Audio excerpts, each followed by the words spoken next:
Agora hoje, quero que você abra comigo no capítulo 5 do livro de Daniel. Eu suponho que, mais do que qualquer outro livro na Bíblia, este livro prevê o futuro, a menos que seja o livro de Apocalipse. E quando você ler o livro de Apocalipse, sempre leia o livro de Daniel.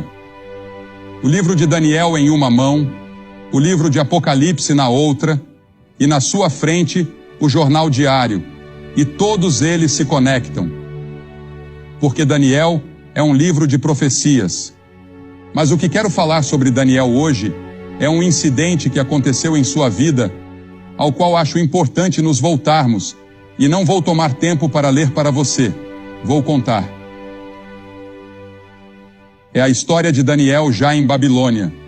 Ele havia sido levado para a Babilônia desde Jerusalém. Jerusalém tinha passado pelo julgamento de Deus, como Jeremias havia predito. Todos os julgamentos que Jeremias previu, todos os julgamentos que os profetas previram, se cumpriram ou ainda se cumprirão. Esta é a palavra de Deus. É uma palavra infalível. E em muitos lugares das Escrituras, a Bíblia prediz aquele futuro dia de julgamento e aquele período futuro de julgamento que virá sobre o mundo. Bem, Jerusalém foi julgada como Jeremias havia previsto. Ele disse que, a menos que Jerusalém se arrependesse de seus pecados, ela seria julgada. E o julgamento veio. E entre aqueles que foram levados cativos por Nabucodonosor para a Babilônia, a 2.400 quilômetros de distância, estava o jovem Daniel e seus amigos. Eles eram apenas adolescentes e foram levados para a Babilônia. Daniel foi um dos jovens especialmente escolhidos por Nabucodonosor para ser levado à Babilônia e treinado na sua corte, sendo instruído em todas as artes e ciências dos babilônios. Agora, quando este capítulo se inicia, Nabucodonosor já está morto. Daniel tinha sido amigo, profeta e primeiro-ministro de Nabucodonosor, o grande rei. Mas agora ele foi, de certa forma, esquecido, porque agora um jovem está no trono, chamado Belsazar, que era neto de Nabucodonosor, o grande rei. Naquela época, Babilônia era o maior império do mundo, era a nação mais poderosa do mundo, era a nação mais rica do mundo, e a Bíblia retrata o rei Belsazar como jovem, rico, poderoso, mas ao mesmo tempo egocêntrico, arrogante. E a Bíblia ensina que Deus odeia o orgulho. E Jesus diria anos depois, em Mateus 23, quem se exaltar será humilhado. Se você tenta se vangloriar de quão grande é e deixa Deus de fora, ou age como se pudesse resolver seus próprios problemas e organizar sua vida sem a ajuda de Deus, Deus diz, eu vou derrubar você. E além disso, ele era um homem muito despreocupado. Ele amava o conforto e o prazer. E a Bíblia diz, ai dos que estão à vontade. Nós, na América, estamos em paz, em comparação com o resto do mundo. E assim, Belsazar havia acabado de ganhar algumas vitórias militares. E seu pai, que era um grande general, estava nas fronteiras, liderando suas tropas de vitória em vitória. Então Belsazar decidiu que queria comemorar. Ele resolveu dar uma grande festa, a maior que Babilônia já tinha visto. Babilônia com todo o seu glamour. Babilônia com toda a sua riqueza. Babilônia com tudo o que tinha. Ele disse, faremos a maior festa da história do mundo. Então, ele ordenou as melhores danças, os melhores vinhos, as melhores comidas, e enviou convites a 1.000 dos seus lordes e damas de todo o império para que viessem. E eles chegaram em suas carruagens enfeitadas de joias, e naquela noite, enquanto estavam festejando, dançando e bebendo nos jardins suspensos que Nabucodonosor havia construído para sua esposa Midiana, Belsazar ficou bêbado. Lá estava ele, rei de um império, mestre de um banquete, o centro de todas as atenções, dançando a noite toda. Mas a Bíblia diz, não se engane, Deus não se deixa escarnecer. Tudo o que o homem semear, isso também colherá. Belsazar, cuidado, o julgamento está vindo. Você está indo longe demais. Há um ponto além do qual a paciência de Deus não vai. Existe uma linha traçada entre as nações, entre indivíduos, famílias e comunidades. Jó disse: os que lavram a iniquidade e semeiam a maldade, isso colherão. Continue lavrando sua iniquidade, continue semeando sua maldade. Um dia você vai colher isso. Oséias disse: porque semearam o vento, colherão tempestade. Jeremias disse: eles semearam trigo, mas colherão espinhos. E então, no meio desse banquete, Belsazar está dançando com uma bela e sensual jovem. E de repente, todos ficam em silêncio. Dá para ouvir uma agulha cair. Seu rosto fica pálido. A Bíblia diz que ele começa a tremer. Porque lá na parede, uma mão sem braço começa a escrever. E todos sentam ali, tremendo, se perguntando o que era aquilo, que coisa estranha era aquela. Belsazar tentou ler. Ele não conseguiu entender a mensagem. Então disse: vamos chamar os astrólogos, os adivinhos, os caldeus, vamos chamar os magos, vamos chamar todos os que podem interpretar esse tipo de coisa. E eles vieram, mas não conseguiram ler. Belsazar ficou ainda mais apavorado. A escrita ficava cada vez mais clara e brilhante. As pessoas estavam assustadas. E sua mãe ouviu falar sobre isso, e ela, por sinal, não estava na festa. Mas ela entrou e disse: filho, o que é isso que estou ouvindo sobre uma escrita estranha? E ele apontou para a parede. Ela disse: eu conheço um homem que pode ler essa escrita. Seu nome é Daniel. Ele é um grande profeta. Ele ajudou seu avô a interpretar sonhos. Ele foi primeiro-ministro sob o governo de seu avô. Ele tem vivido uma espécie de semi-aposentadoria. Talvez você não o conheça. Mandaram chamá-lo, e ele veio. Belsazar disse: Daniel, você vê aquela escrita? Se você ler o que está escrito, farei de você o terceiro governante do império. Colocarei uma corrente de ouro em volta do seu pescoço, te vestirei com vestes reais, e você será parte da família real, próximo a mim. Daniel olhou para a escrita e a reconheceu imediatamente. Aquela era a caligrafia de seu pai. Aquela era a caligrafia de Deus, o Pai. E Daniel havia estudado Deus e vivido com ele durante todos esses anos. E sabia que aquela era a escrita de Deus. Ele disse: Belsazar, eu posso ler a escrita, mas fique com os seus presentes. Eu não os quero. Dê os seus presentes a outra pessoa. Veja, Belsazar, ó rei, você se levantou contra o Senhor do céu, e trouxeram os vasos da casa sagrada de Deus diante de você. E você e seus lordes, suas esposas e concubinas, beberam vinho neles, e Deus está ofendido. E você louvou os deuses de ouro, prata, bronze, ferro, madeira e pedra, que não veem, não ouvem e não sabem nada. E o Deus em cujas mãos está o teu fôlego, e em cujas mãos estão todos os teus caminhos, tu não glorificaste. Sim, Belsazar, eu lerei. Deus te deu tudo o que você tem, até mesmo a habilidade de rir. Sua comida, sua bebida, seu poder, suas riquezas, tudo veio de Deus, mas você não agradeceu ao Senhor por isso. Daniel disse: tudo bem, aqui está a escrita: Mene, Mene, Tekel, Parsim. Esta é a interpretação. Mene, Deus contou os dias do seu reino e acabou com ele. Belsazar, você acabou. Seu último dia foi vivido nesta terra. Tekel, você foi pesado nas balanças de Deus e foi achado em falta. Parsim, teu reino foi dividido e entregue aos medos e persas. E enquanto eles estavam no banquete, desconhecido dos babilônios, o grande rio Eufrates estava sendo desviado de seu curso e o exército medo-persa passou pelo leito seco do rio. Naquela noite, Babilônia caiu nas mãos dos medos e persas. Belsazar foi morto. Daniel permaneceu e se tornou primeiro-ministro no próximo império. Ambos os impérios o respeitavam por sua sabedoria, sua fé, seu propósito e sua piedade. Será que Deus está escrevendo na parede da América hoje à noite? A palavra mene também significa lembrado. Deus se lembra. Deus se lembra dos nossos pecados. Deus vê nossa pornografia. Ele vê nossos filmes obscenos. E Ele vê esses novos filmes que estão sendo lançados, zombando de Jesus Cristo.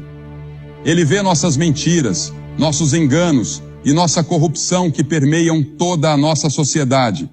Ele vê tudo e as Escrituras dizem: tenha certeza de que seu pecado o encontrará. Mas Deus se lembra de outra coisa também, ainda não é tarde demais. Deus se lembra de esquecer. Quando qualquer grupo de pessoas, qualquer nação, se arrepender de seus pecados e se voltar ao Senhor, Ele perdoará seus pecados e curará a terra. Essa é a promessa do Senhor. Em segundo lugar, Ele diz: foste pesado nas balanças e achado em falta. A Escritura diz: tu pesas os caminhos dos justos. O Senhor diz que as ações são pesadas por Ele. Todos os caminhos de um homem podem parecer puros aos seus próprios olhos, mas o Senhor pesa o espírito. A nação, o mundo, está sendo pesado hoje à noite. Você está sendo pesado nas balanças de Deus. Nossos pecados são grandes aos olhos do Senhor e estamos sendo pesados em suas balanças.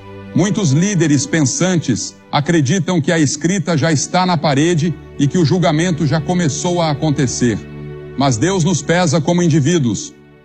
Como Ele vai nos pesar? O que está do outro lado das balanças? Veja, aqui estão as balanças. Aqui está você. E aqui está o que Deus usará para pesar você. Primeiro, Ele vai pesar você pelos 10 mandamentos. Como você se sai com os 10 mandamentos?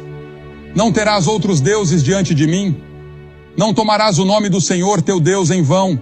Não cometerás adultério. Não furtarás. Não dirás falso testemunho. Não matarás. Todos esses mandamentos estão incluídos nos 10. E a Bíblia diz que se transgredimos um ponto, somos culpados de todos. Se você quebrou um mandamento uma vez na sua vida, é como se tivesse quebrado todos.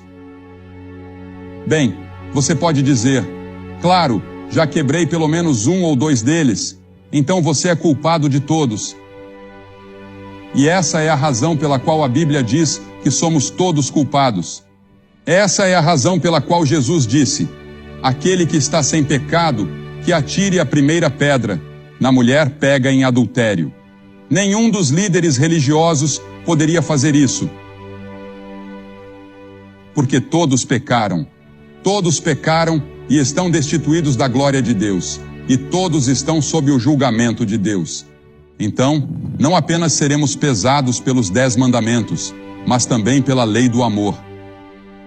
Em Mateus 22, Jesus disse: amarás o Senhor teu Deus de todo o teu coração, de toda a tua alma e de todo o teu entendimento. Este é o maior mandamento. E o segundo, semelhante a este, é: amarás o teu próximo como a ti mesmo. Sobre esses 2 mandamentos, disse Jesus, se sustenta toda a lei e os profetas. Tudo se resume ao amor. Você ama o Senhor, seu Deus, com todo o seu coração, com toda a sua mente, com toda a sua alma. E você ama o seu próximo? Agora, próximo significa qualquer pessoa que esteja em necessidade. Jesus ensinou isso na parábola do bom samaritano. Quem estiver em necessidade, você deve amar esse próximo tanto quanto ama a si mesmo. Foi isso que Jesus disse. Seremos julgados por essa lei. Em terceiro lugar, seremos julgados pela pessoa de Jesus Cristo. A Bíblia diz no Salmo 89, pois quem nos céus pode ser comparado ao Senhor? Quem entre os filhos dos poderosos pode ser igualado ao Senhor? Isaías disse, a quem me comparareis, ou a quem me igualareis, para que sejamos semelhantes? Deus diz, sede santos, porque eu sou santo. Se você não sabe, Jesus Cristo foi o único homem justo e santo que já viveu. Jesus foi o único homem verdadeiramente santo da história. E se não vivermos como Jesus, e não vivermos tão bem quanto Ele, estamos aquém do requisito e da expectativa de Deus. Você pode perguntar: Billy, quem no mundo pode viver como Jesus? Ninguém. E é por isso que todos precisamos reconhecer: eu sou um pecador. Deus vai nos julgar por Cristo. Ele vai nos julgar pelos 10 mandamentos. Ele vai nos julgar pela lei do amor, mas também vai nos julgar pelas nossas obras, aqueles pecados de omissão dos quais nem estávamos conscientes.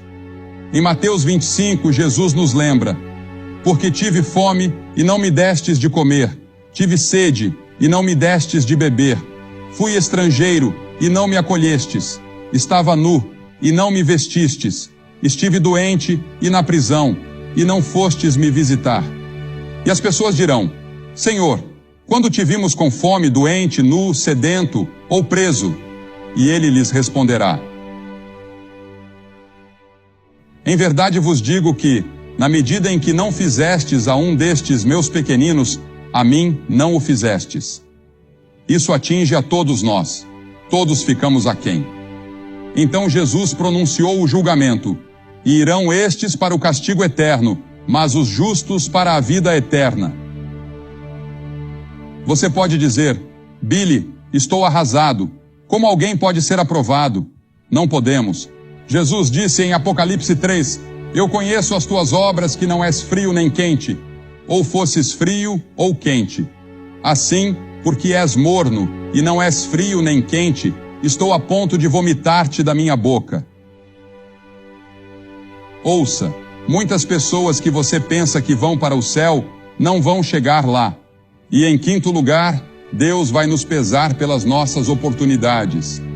A quem muito foi dado, muito será exigido, ele disse. Pense em viver nos Estados Unidos, com todas as suas vantagens. Uma igreja em quase cada esquina. Uma Bíblia em quase todos os quartos de hotel. Milhões de Bíblias disponíveis. O Evangelho pelo rádio e pela televisão. Pense em viver aqui. Ele vai nos julgar pelas oportunidades que tivemos. Pense na literatura cristã disponível nas livrarias. E não aproveitamos isso.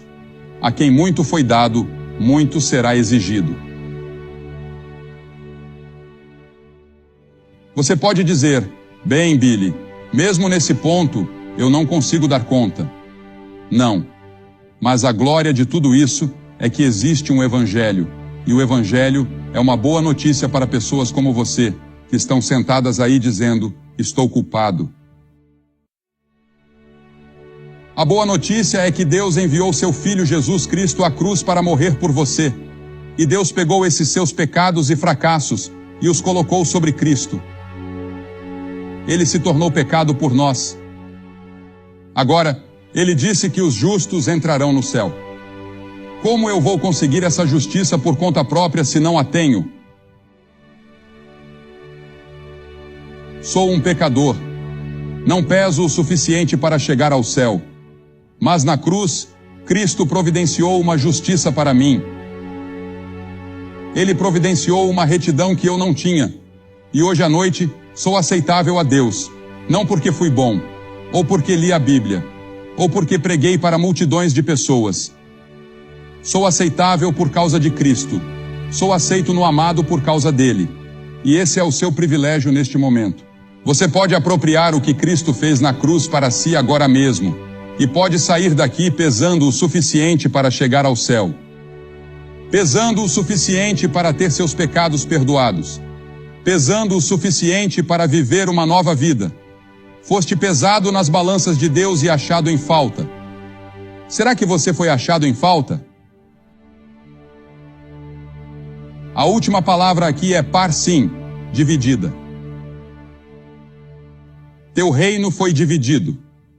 Deus disse: Belsazar, estou tirando seu reino de você. Acabou. O julgamento chegou. É tarde demais. Será que Deus vai dizer isso para você? O julgamento está chegando. Será tarde demais? Eu conheço pessoas que sabem disso, aceitam e acreditam, mas continuam alegremente dançando rumo ao inferno.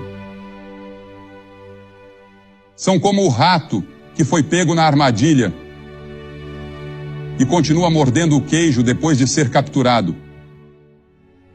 Você ainda está mordendo a isca do diabo, mas já está morto no que diz respeito à eternidade.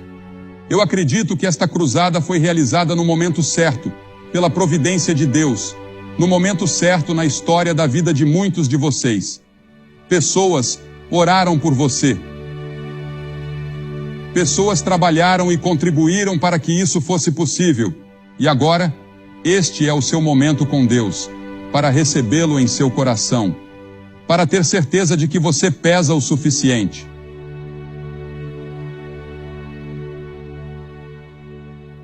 Não, eu não estarei no julgamento.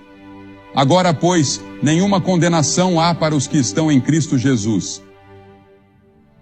Não vou dizer a você que estarei lá. O julgamento que eu merecia foi levado por Jesus Cristo na cruz. E eu aceitei o que ele fez, mesmo que tenha parecido tolo e um pouco ridículo para mim naquela noite, dizer sim a Jesus Cristo na frente de todas aquelas pessoas. Eu fiz isso. E agora vou pedir que em poucos instantes você se levante do seu assento, venha até aqui à frente e fique em frente a esta plataforma dizendo: ao vir, eu quero Cristo no meu coração. E depois que você vier, direi algumas palavras a você, farei uma oração com você e te darei alguns materiais para que depois possa voltar e se juntar aos seus amigos. Mas não deixe esta tarde passar sem dizer sim a Jesus Cristo. Porque veja, você pode nunca mais ter outro momento como este. Este pode ser o último momento que você terá. Agora é o momento de se levantar e vir, junto com as centenas de pessoas que vieram esta semana, até mesmo 1000. Venha e junte-se a eles dizendo hoje: eu quero que Cristo perdoe meus pecados. Eu quero ter certeza de que vou para o céu. Eu quero pesar o suficiente quando for pesado nas grandes balanças de Deus no grande julgamento. Se você está lá na galeria superior, pode levar alguns minutos para chegar aqui. Então, venha agora, rapidamente, de todos os lugares. 100 de vocês. Deus está falando com você. Você pode estar no coral. Você pode ser um dos servos aqui. Quem quer que você seja, levante-se e venha. Nós vamos esperar.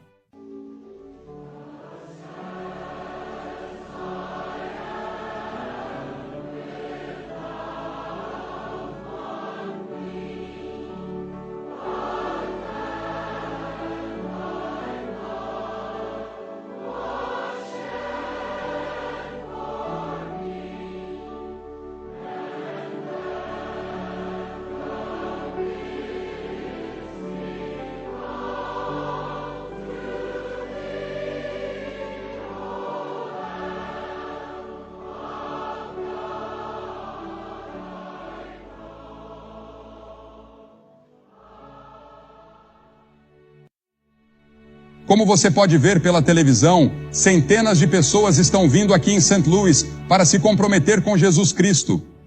Elas querem ter certeza de que seus pecados estão perdoados. Elas querem saber que pesam o suficiente nas balanças de Deus. Não, eu não acredito que seja tarde demais para os Estados Unidos se voltarem para Deus. Eu acredito que ainda podemos ter cura em nosso país. Eu acredito que podemos nos voltar para Deus e encontrar uma nova atmosfera se fizermos isso. Mas isso também pode acontecer na sua vida como indivíduo, pode acontecer na sua casa, na sua rua, na sua comunidade, no seu apartamento, onde quer que você esteja. Mas tem que começar com alguém. Pode começar com você, se você disser sim a Jesus Cristo agora. Espero que você faça esse compromisso.